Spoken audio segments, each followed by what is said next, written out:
We will compile the information and we will post the link by the end of the week so everyone will have access to it. If you want to share it with your colleagues, share it with friends and family, but you are able to access it at the end of the week. So welcome everyone. Thank you for joining us. I am Nakoma Mosley, the Associate Director for the Positive School Center of the University of Maryland, Baltimore, the School of Social Work. This afternoon session is Social Emotional Learning, Living It Out. As you see, there is the QR code that'll give you access to the resource folder, but Emily is also posting it in the chat just so you have easy access. You can click and bookmark that, that link, and this way we'll also be adding more information to it as this is a working folder.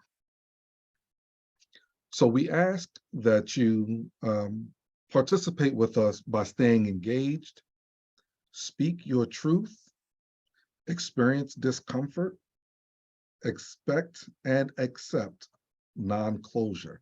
Understanding as we work with any professional development, especially social emotional learning, the goal is to stay connected in the work. When you have opportunities to share from your heart. Share from your experiences, share from what you have observed and what you have witnessed personally. And sometimes even dealing with SEL, we might feel some discomfort. You might be pushed emotionally and you may be pushed slightly socially, but that push is just so that we can experience overall growth. And this is a one-time, 1 hour session. So we're going to have to expect and accept non-closure. We're not going to solve everything with social emotional learning in one sitting. We're not going to be able to meet everyone's needs, though my heart desires to. So we have to expect and accept non-closure. But as we continue to work through our workshop series, our goal is to make the dots connect for our community members. So, continue to log in with us so that you can hear how everything translates from one aspect to another. So here at the Positive School Center, we are a restorative organization and we are restorative. It's not something we do. This is who we are. And part of being restorative, we always facilitate a circle. And in this circle, these are the 5 steps that we would have our groups facilitate their circles with. But we're going to do is in our virtual circle is answer the question, what makes you happiest or most fulfilled? The purpose of doing this is so that we can continue to build community, we can make connections, we can see how we are related to one another, even across the nation. So what we want you to do is speak with your purpose or share with your purpose. You're going to read and listen to those that do share, and we won't get to receive from everyone, but you will get to put it in the chat. So I want you to stay attentive to what your community members are sharing. And our circle is about building community. So whether it's a small group or a large group, you get to see how we are all connected, how we're all related, and you get to observe similarities and differences. And our talking piece today is going to be your computer keyboard so that you're able to share independently throughout this process. So again, if you can take a moment and drop in the chat, what makes you happiest or most fulfilled, especially as we are moving into this holiday season, what brings you joy? And I invite you to put your responses in the chat. And I'll tell you, as you are putting your responses in the chat, something that brings me joy is my family. I love working with my family, doing different activities and events. Sometimes, just sitting in each other's presence and space, is fulfilling for me. And being the parent of young adults whose daughters just graduated from Frostburg State University, I cherish every minute I get to spend with them. So for me, family, especially with my wife, sometimes the days get busy and we don't get as much time as we desire. So the time that we do get to spend together, I cherish. So thank you for dropping your points of joy and happiness in the chat.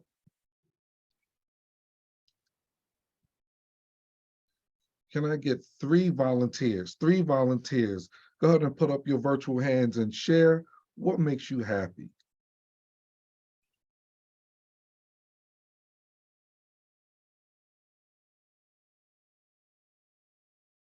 Miss Cece. Unmute yourself. Everyone, Miss Cece is my buddy. We work together with one of our local organizations, Project Numa, that serves our young men 4th to 8th grade, supporting young men in Baltimore City schools and ensuring that they have a pathway to success. They work very closely with the police department here in Baltimore City, the police cadets in training. So one, our students get comfortable and familiar with seeing law enforcement. Secondly, law enforcement gets familiar and comfortable with working with our young men in the city. So thank you for joining us, Ms. Cece. God, what makes you happy? Thank you. Well, similarly to the work that I do, I said engaging joyfully and humorously with children. I do come from a classroom background, but it's something really special when I can just be silly and do a craft or have recess or whatever the case with kids. And I said, namely my nieces and nephews. And I said biological and bonus, because every year I feel like there's a couple kids who just automatically start calling me Aunt Cece, and that is the highest honor. So I call them my bonus babies. So that is what brings me the most joy. Marvelous. Thank you so much for sharing. And I see Miss Cardona. Hi. Yes. So one of the things that I know I just really love is like sharing other people's joy and like seeing what makes them happy. Like even if it's like something that doesn't appeal to me, I just like love it that seeing, you know, everybody light up around their own little individual interests around the holidays. Whether it's the movies or the decorating or the gifts or the events, and especially with our kiddos here in school, like just getting to see like what the little things are that bring them joy. And even if it's like a lot of work on my end, like to create these events and like I get stressed out, like once I see that happening for them where they're just like so joyous about whatever's going on, or even at home when I like, you know, when we exchange gifts and I see other people really happy with something that's going on, I just love seeing the joy coming across on other people's faces. Awesome. Thank you. Thank you. And that brings me joy. Andre, please share. Just really quickly, what brings me joy, specifically from a professional standpoint, is when I'm working with my colleagues and we're juggling 100 balls and fire and chainsaws, and we make it all come together and work, and it just becomes real seamless. And it's like the teamwork makes the dream work. Woo! You know, like that really brings me joy. Awesome. Awesome. Thank you, Andre. I do appreciate it. And thank you, everyone, for sharing what brings you joy. I encourage you to look in the chat to see what our community members put in there. Something may resonate with you. So that's the thing about building community. This allows us to have voice that's valued. It allows us a space to be vulnerable, and it gives validation. And this is what happens when we facilitate circles and we encourage our communities to participate in circles. We get to leverage everyone's equity and everyone's personality in this space. So again, I thank you for sharing what brings you joy and what makes you happiest. And I love how, you know, people mention that other people's joy brings them joy. And that like really takes us into today's session with social emotional learning. So at the Positive School Center, we are a healing-centered engagement organization. We really work to ensure that our school communities understand trauma.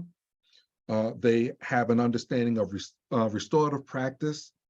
There is voice and advocacy through students, families, community members, and staff, and social emotional learning. And the fifth of our 5 foundational steps and principles is it's all done through a racial justice and equity lens. So everything we do is hinged on the idea, the concepts, and the notion of racial justice and equity. And we want to make sure that our communities are in a space of healing. And that's why we say we're a healing-centered engagement organization, because there's been so much harm that has been caused in our communities and our society, and there's historic harm, some of which we can't even put a finger on or identify visually, but we know that there's harm there. So we put in these foundational steps in order to support our school communities and our stakeholders that work along with us. So today we're going to talk about social emotional learning. Tomorrow, you're going to hear about virtues language with Mr. Andre. So please make sure you check in with us tomorrow, because again, our goal is to show you how all of these dots connect. So today we're going to answer the question, what is social emotional learning? How does social emotional learning, or SEL, apply to our lives personally and professionally? Additionally, by the end of the session, you will have been able to reflect on the SEL competencies. You'll collectively complete a competency assessment, which will help you to identify where you were personally operating in the competencies. And with your virtual hands or thumbs up, how many people have seen this wheel before? Thumbs, I see some thumbs up, I see raised hands, I see some nods. Awesome, awesome. So this is the social emotional competency wheel from CASEL. This is what we're going to be looking at. We'll look at each competency. Again, this is something that many educators and mental health clinicians use to help support students, children, and adults. So with that, I saw a wide range of familiarity with this wheel. Can anyone share what you think social emotional learning is? Based on your understanding, what you've heard, you hear the trend, social emotional learning, or SEL. What do you think SEL is? You can either raise your hand or you can drop it in the chat.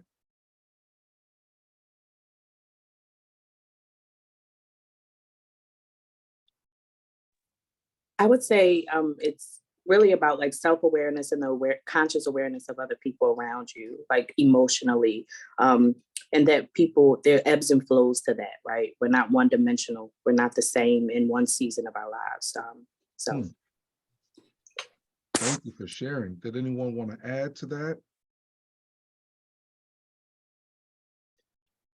Okay, well, I thank you, Ms. Janine, for sharing. I do appreciate that, and I love how you acknowledge that it's not one dimension, and that's something we're going to pull out of this. So CASEL, the Collaborative for Academic Social Emotional Learning, says that the SEL, or social emotional learning, is the process through which all young people and adults acquire and apply the knowledge, skills, and attitudes to develop healthy identities, manage emotions, and achieve personal and collective goals, feel and show empathy for others, establish and maintain supportive relationships, and make responsible and caring decisions. And let me pause for a second. I want to point out that this definition mentions adults. Many times as educators, as parents, as professionals and employees, we're always focusing on the children we serve. We focus on the children in the community. And many times we overlook and or underlook the adults. So that's why we're having this workshop tonight, because we want to move from social emotional learning to becoming a social emotional living. We want to live it out. We don't want to just talk about it as a trend. We don't want to talk about it as a theory and a practice, but we literally want to be able to live it out. And we need to acknowledge that if we don't have whole adults, it's going to be hard to develop whole children. So we have to start with ourselves. All right, ladies and gentlemen, take a look at this image and tell me, what do you see? What do you feel? What does this do for you or do to you? What do you get from this image?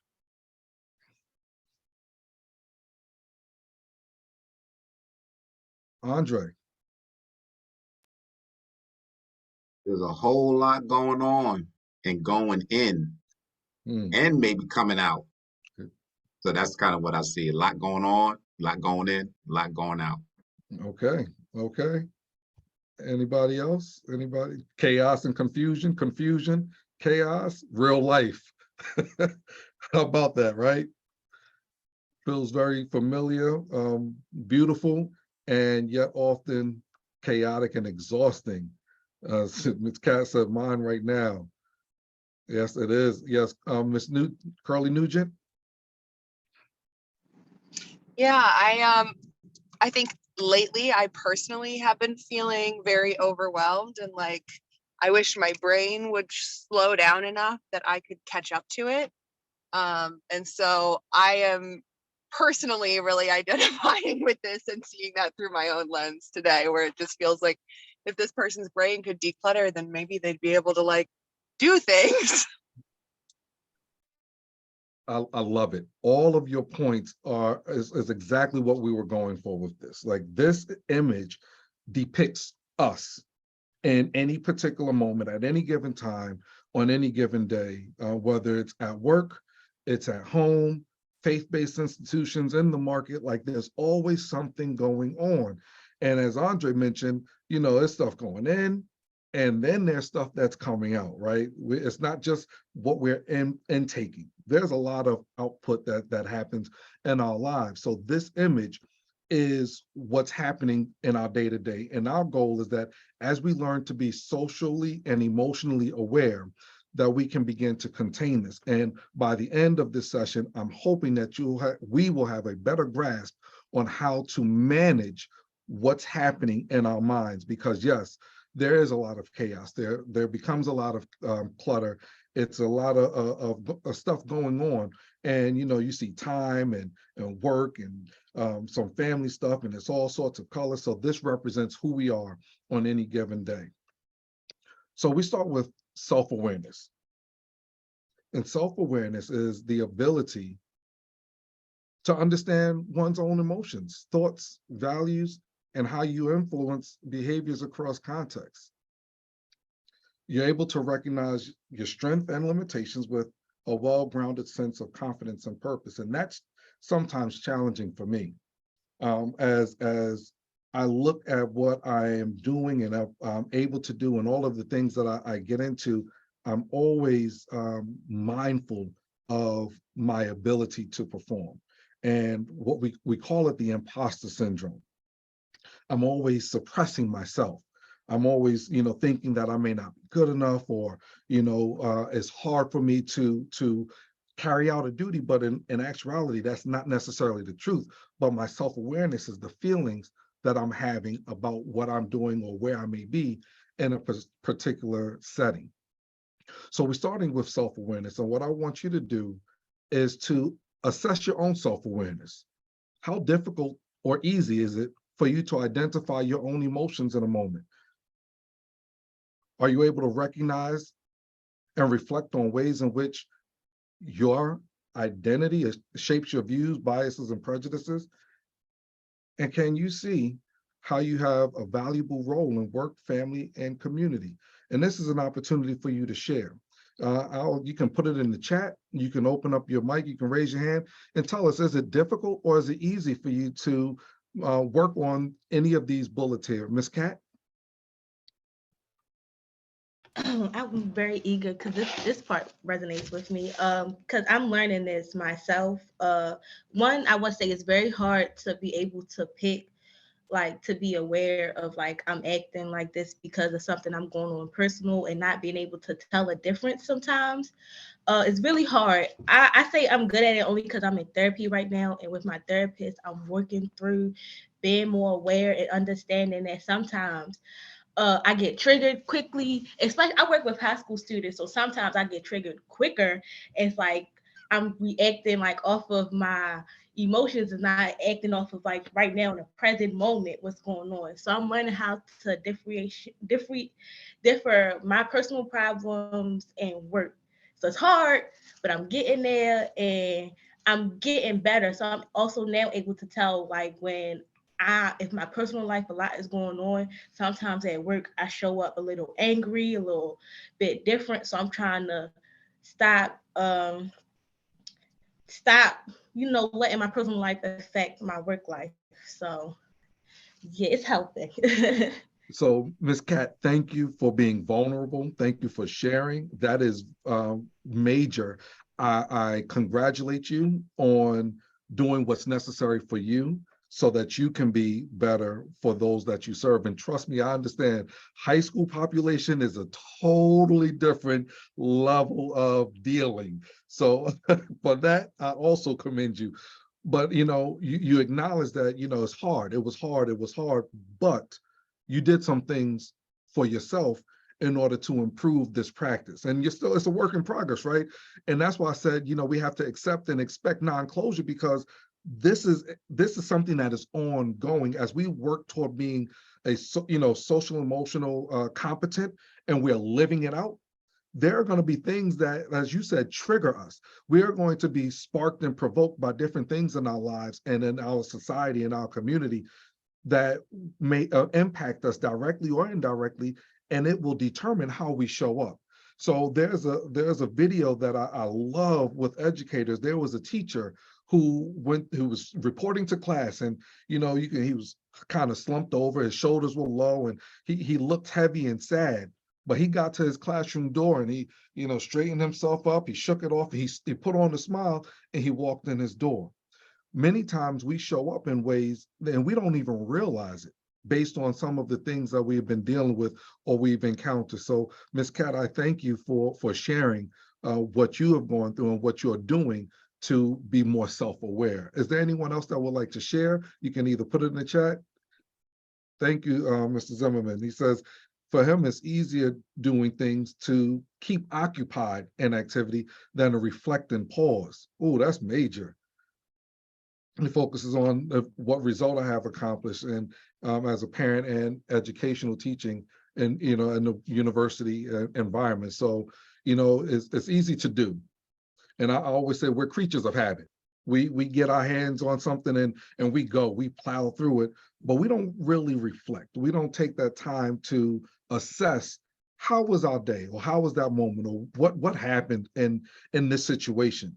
We just move forward, and if there was harm caused, we chalk it, as a moment, and we keep going. So being self-aware means you take an opportunity to reflect on the moment, on situations, and they take a moment a day just to go through the day. And then before you start your day, take a moment to say, how am I feeling? Do a self-scan analysis. What are you feeling? Right? What's going on? Then you get to this next competency, self-management. And that's what Kat mentioned within her statement. Self-management is not just being aware of what you're going through, but it's literally having the ability to manage your own emotions, thoughts, and behaviors effectively in different situations to achieve goals and aspirations. So as it was said earlier, social emotional learning is not one-dimensional. So you're always going to be confronted with different situations and scenarios and triggers, if you will. And understanding those triggers, then knowing what you do when those triggers come up. But you got to first understand what your triggers are. And it took me a while to identify my triggers. And after my years of teaching, I spent 22 years teaching for Baltimore City Schools. Started in elementary, and I worked with middle school, and then I became the assistant principal of a middle school. And whew, I love my children, but not the child, but the emotions of the child were my triggers. And I had to be mindful, because I got to realize that middle school children were unstable in their emotional maturity. So I had to pause for a second and acknowledge that, so that my management and how I reacted to them was not emotional within itself. So self-management is just that space of working through how you feel and how you react, right? It's delaying the gratification, managing stress, the feeling, motivation, and agency to accomplish personal goals and collective goals. So even if it's a thing of completing a task, and I sometimes feel anxious when I know I have deadlines that need to be met. And the closer I get to that deadline, the more anxious I feel. So now, knowing that I get anxious when deadlines are put on me, I have to be mindful in my self-management, and I set pre-deadlines. I work to accomplish the goals before the deadline comes upon me. So if anything needs to be changed, if any edits need to be made, I can do it comfortably, and then I can present it to my team to review it, to proof it. So I had to be aware of myself, and I had to work through those challenges so that I can be successful. Andre. I just wanted to share there was a submission in the chat box. It said, "Me too, especially since I am similar to Mr. Zimmerman. Sometimes I'm just going and going and going and do not take time to assess how I am feeling." Thank you for acknowledging that. Thank you, thank you. You know, and I guarantee you, so many of us can probably relate to that feeling, right? So now we take that quick collective assessment on self-management. How difficult or how easy is it for you to find ways to manage strong emotions in ways that don't negatively impact others? That's the tricky part. How can you set measurable, challenging, yet attainable goals and have clear steps in place to reach them? Are you able to balance your work life with personal renewal time? Ooh, so I just stepped on my own toes, y'all. Like that balance in work life and personal time is the tricky part. So please share with us, how difficult or how easy is it for you to address these bulleted items under this competency?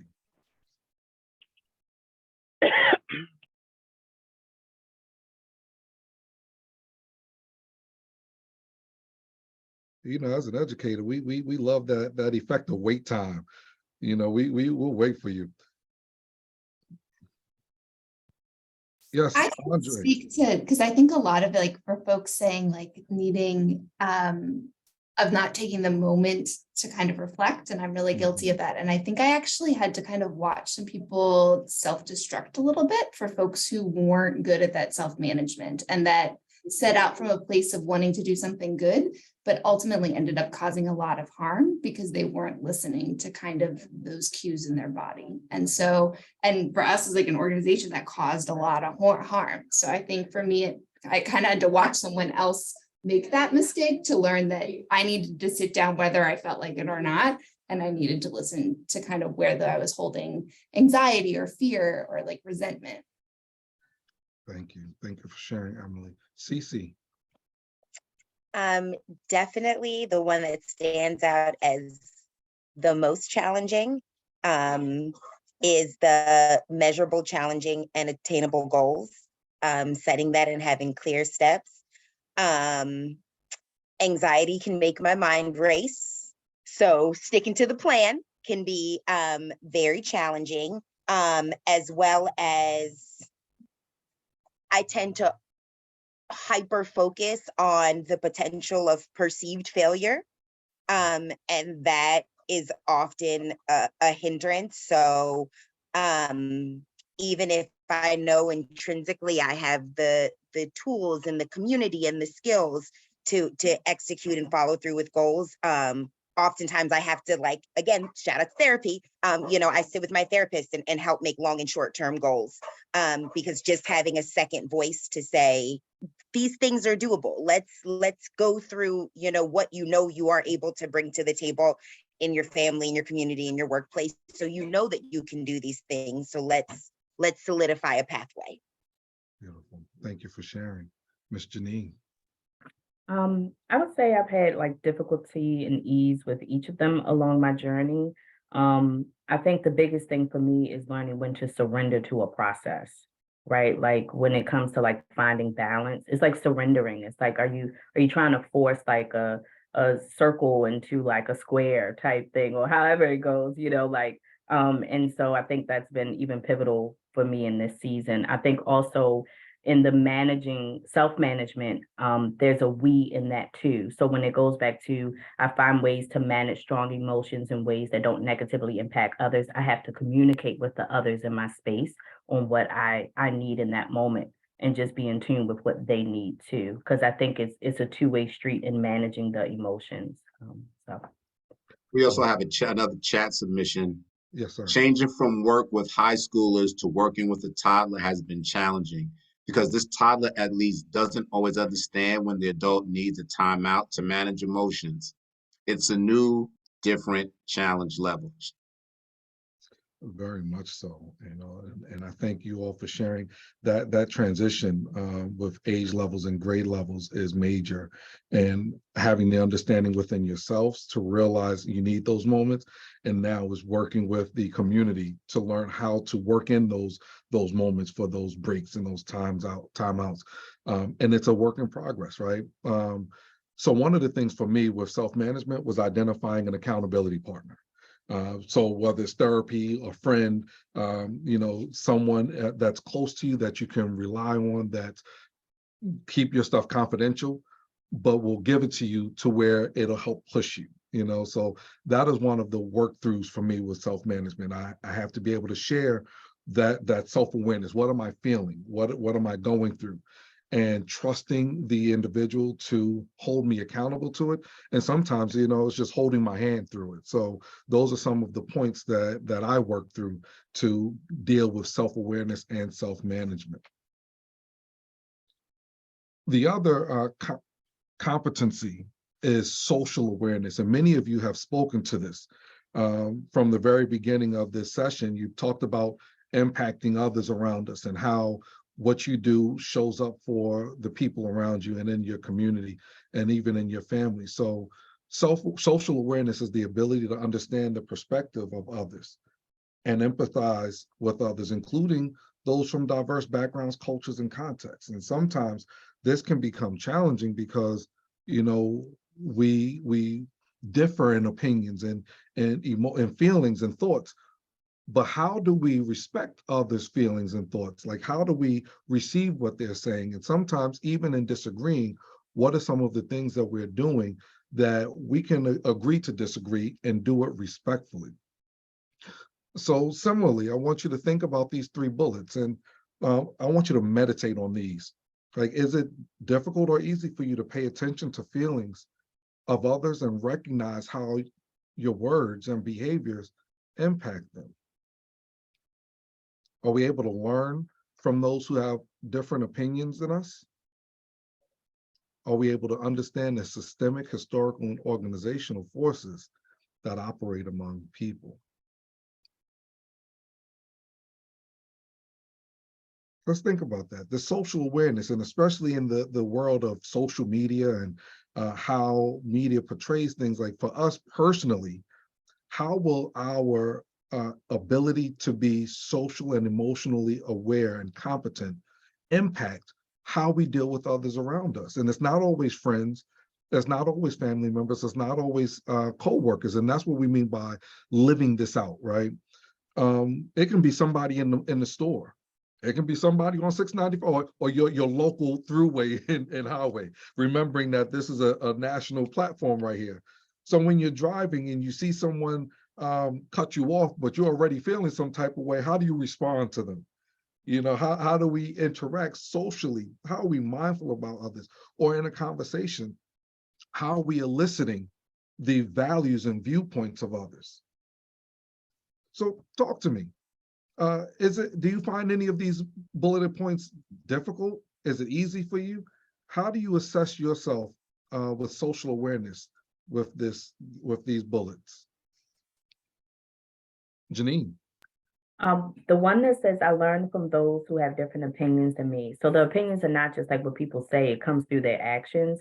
I've actually learned from some people that maybe I have control issues, right? Like, so it's not like, and sometimes the learning from people is a different type of awareness of what's happening in that moment. Like, maybe it's that I need to go take a nap, like, based off of that interaction. So in this season of my life, I'm embracing that learning from people and embracing the lessons doesn't mean that you always agree with people, but it is a lesson in the situation. And so that's what's been coming up for me more recently. So. And I appreciate how you called out the self-awareness of, thinking you might be someone who needs control to have control. So thank you for acknowledging that. I saw another hand. Andre, you have something?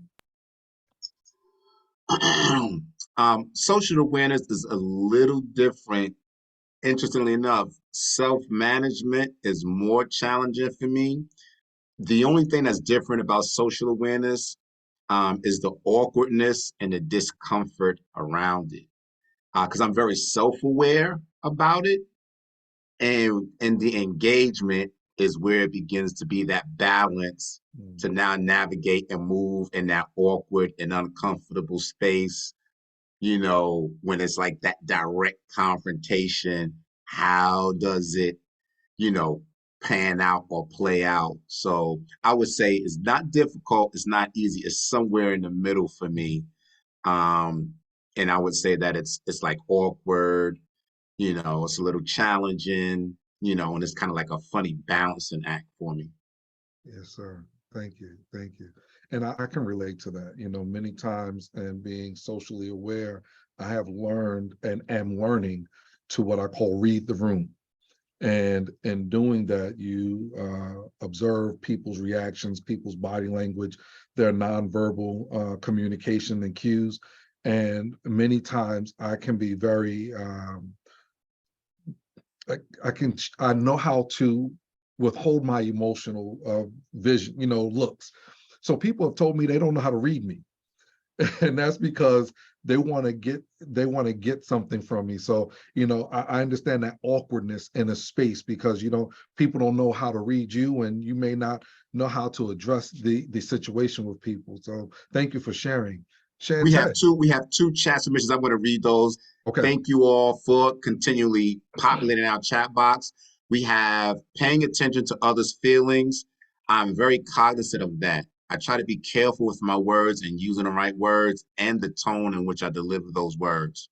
The other one says, it's really difficult for me to learn from people who have different opinions, especially if it's privileged people. I immediately discredit their perspective because I assume they will be ignorant. Hmm. So we have a few others, but I know we have to move on. Thank you all. Continually keep sharing in the chat box. And if you're brave enough, come off mute and share verbally in our space. This is our community. Thank you all. Thank you. Thank you. Shantae, please share.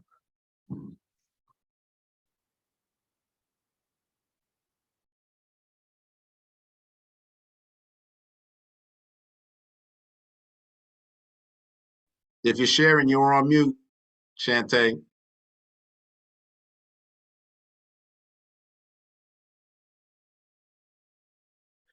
All right, we're gonna come back to Shantae. No, I'm right here. Okay, okay. So I was just gonna say before, like we were, like sometimes I think that being able to navigate spaces and read the room, and becoming more social aware, like that's something that I think I had to learn through experience, right? So when I first became a principal, people would say I was just so aloof. Like I genuinely probably was just so aloof.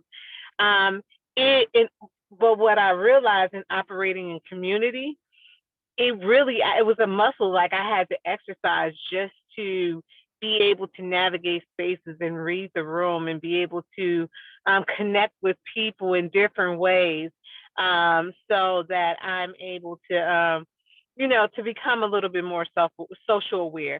I think that like self-awareness, I think those people that know me, and just I think that I'm pretty self-aware, right? But I think it just took me a minute, because like being in leadership, it took me a minute to be more socially aware, because it was just so many eyes just on all the things that I was doing at that time. So yeah. Thank you for sharing. And for those that don't know, Shantae McKinley is the director of the Positive School Center under the University of Maryland, Baltimore School of Social Work. She is my supervisor, my boss, and my big sister. So thank you for joining and thank you for sharing. To Shantae's point, I think sometimes we get so caught up in being self-aware, even subconsciously and unconsciously, that we are challenged with being socially aware because we're so focused on like what we're going through, right? So it makes it hard for us to see what others are going through. And what we do with the Positive School Center, as we're working circles and we're dealing with potential conflicts, and we have these conversations and we're asking strategic questions, that allows our community to become socially aware, because in that moment, they're dealing with self, they're dealing with their harm, they're dealing with their feelings, and it's hard to see beyond that. So what's happening is, as we start opening up the eyes and the minds of people, and they begin to see others' feelings and see things from others' lenses, then that's what helps the community. That's what builds the community. So I thank you all for sharing. Thank you, Andre, for capturing what's going on in the chat. And I encourage us to all continue to be mindful of how we are showing up and how people view us. And that's one of the things of being socially aware, is how we are presenting ourselves to others. And as we are working through the competencies and working with the competencies, I want to also point out that this is not a synchronous movement, right? This is not a step one to step two. All of this can be happening simultaneously. They can be happening really at the same time and building on one another. And they're really interwoven in order to make us who we are. So relationship skills is the ability to establish and maintain healthy and supportive relationships to effectively navigate settings with diverse individuals and groups. And this is the issue where, we want to connect with people, and we want to hear from people. We want to learn from people, but sometimes we have those burdens and barriers that prevent us from getting to that. So when we're in a space and we're operating through the competencies, and we know what are our triggers, and then as we realize our triggers and we know how we are going to act with them and navigate through them and work through them, then we can become mindful of what's going on around us. How are we impacting our community members? How are we going to impact, either directly or indirectly, the people that are close to us or the people that we interact with across the board? And that's how we build these relationship skills. That's how we establish and we maintain the healthy and supportive relationship, because we're becoming mindful now. And as Shantae just mentioned, you go from one aspect of life and you begin transitioning into another aspect. So thinking of relationship skills, building relationship skills, and not just relationship skills, but we want to build positive relationship skills. Think again on these 3 bullets. How do you find it staying focused when listening to others, and not just listening to them, but carefully considering their meaning? Are you able to make sure everyone has had an opportunity to share their ideas? Can we openly admit mistakes to self and others and work to make things right? So this is where the rubber starts meeting the road when we're building relationships. I would love to hear from our community members. Let's take a just a handful of responses, because I want to be respectful of your time, but your engagement, which is part of our 4 agreements, has been phenomenal and is meaningful to this session.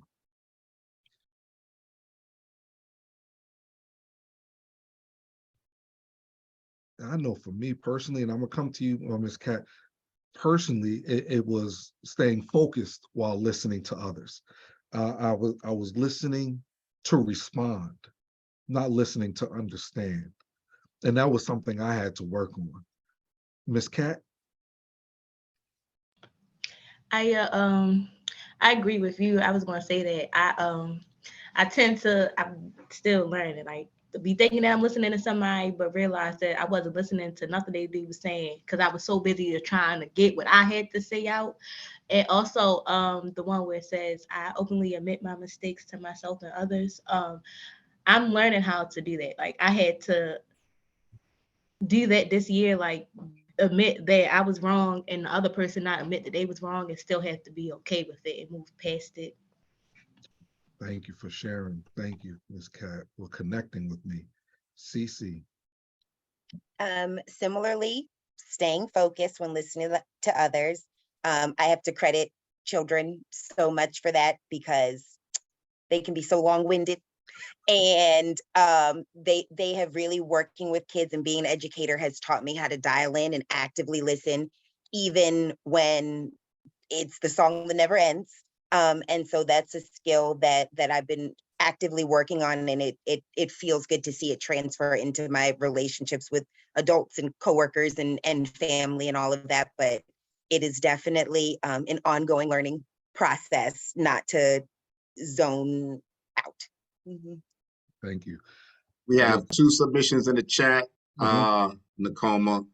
One is helping to shift the thoughts and attitudes to positive seems to be very important.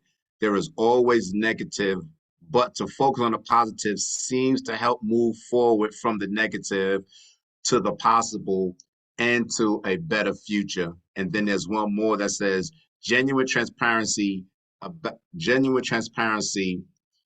mistakes and effort to listen and correct can create such a powerful environment. It continually amazes me when I see it done well. Thank you for sharing. Thank you, Andre, for calling those chats out.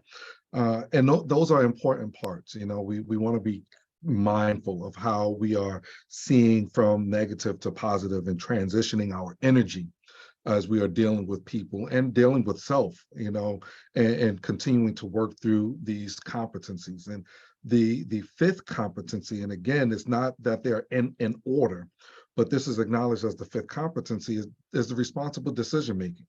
And this is the ability to make caring and constructive choices about personal behavior and social interactions across diverse situations.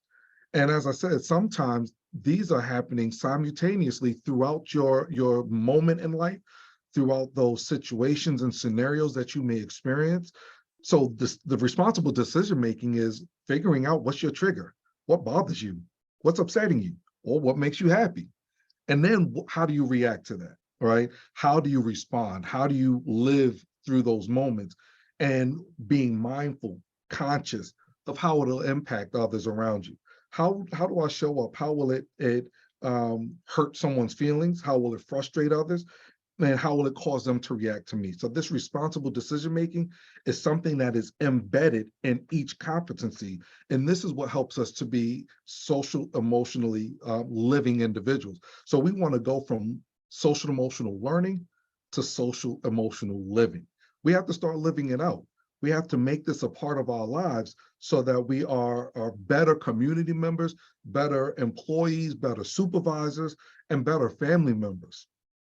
And this last page, I want you to just think on these bullets. You don't have to respond to this one because, again, we want to be respectful of your time. But think to yourself, how do you stay focused when listening to others? Did I repeat? I did repeat. So think about, how do you make responsible decisions in your lives? So remember that page that we looked at the beginning of our session? And it had all of that stuff in our minds and stuff coming in, Andre said, and stuff going out, and others said it was chaotic and it was, you know, it was just a whole lot going on. Somebody said it was beautiful, yet it was just too much, right? So I want you to go from that first slide to this one. And I want you to now look at all that's going on in our lives, all that's going in, and now what's coming out, and replace it with the competencies. It's not to eliminate the things that's happening in our lives. It's not to dismiss anything that's happening in our lives. We still experience hurt. We still experience harm. We still experience hardships and challenges. We still experience joy and happiness. But now, as we're doing it with the competencies in mind. We are now addressing how we feel about it, acknowledging our biases. And then we're saying, how are we going to work with this? How are we going to react to it? How do we respond so that we are socially aware? How will my decisions impact and affect others around me, right? And all of this is about building positive relationships, and it's about being responsible decision makers.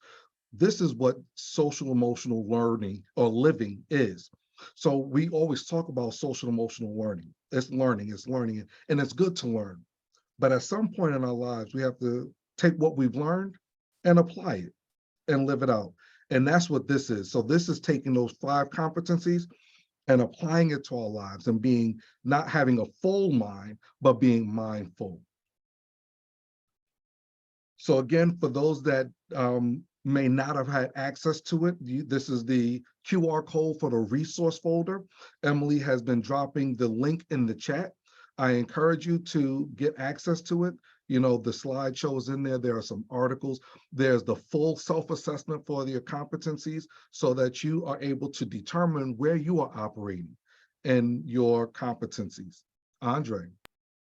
There, we have one last chat submission, and I think it's just great to just take us home.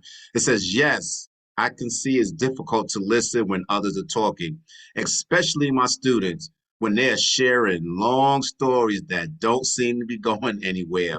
But then I'm reminded of why they are sharing their stories with me, and I engage them. Wonderful. Wonderful. Thank you so much.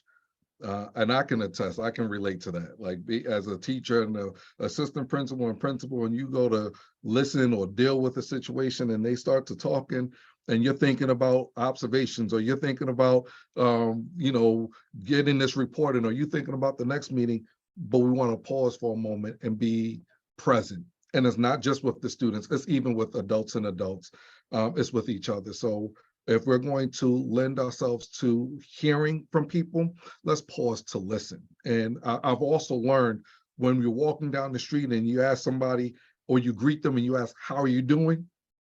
Do we ask them how they're doing to really hear how they're doing? Or is it just a formality, right? Because if someone stops to start telling you how they're doing, are you willing to listen? So that's also a form of social emotional living. And I had to learn to be very strategic about pausing to listen. If I ask, how are you doing? And someone begins to speak, I'll stop, I'll turn, and I give them my attention because I asked them the question and they felt inclined to share with me. This is our survey. We ask that you take a moment to complete the survey. Your feedback, your input matters. This is how we continue to grow and glow as an organization. We take what you share with us and we utilize it to adjust, to fine tune, to help develop our presentations and our trainings for our school communities and our communities at large. Janine. I just wanted to also share that I really appreciate this space because it allows us to check like how our allostatic load is being impacted by the day-to-day, right? And especially for like people of all people, period, but especially like people of color when we think about the other health challenges that plague us. So I thank you guys, although you're helping people to do like the emotional and wellness work, it is transcending to the physiological. So thank you. Thank you for sharing that. I appreciate it. Thank you, Janine. You're welcome. Well, community members, thank you for your time. Thank you for your engagement. I appreciate you being vulnerable with us and sharing in this experience. It has been a true pleasure to sit in this space with you. I invite you back to join us tomorrow to hear about virtues with Andre, who will be leading our presentation and facilitating. Again, it's all about connecting to the dots to be a healing, engagement-centered environment. We want our, not just schools to be healed, but our communities as a whole. So thank you again.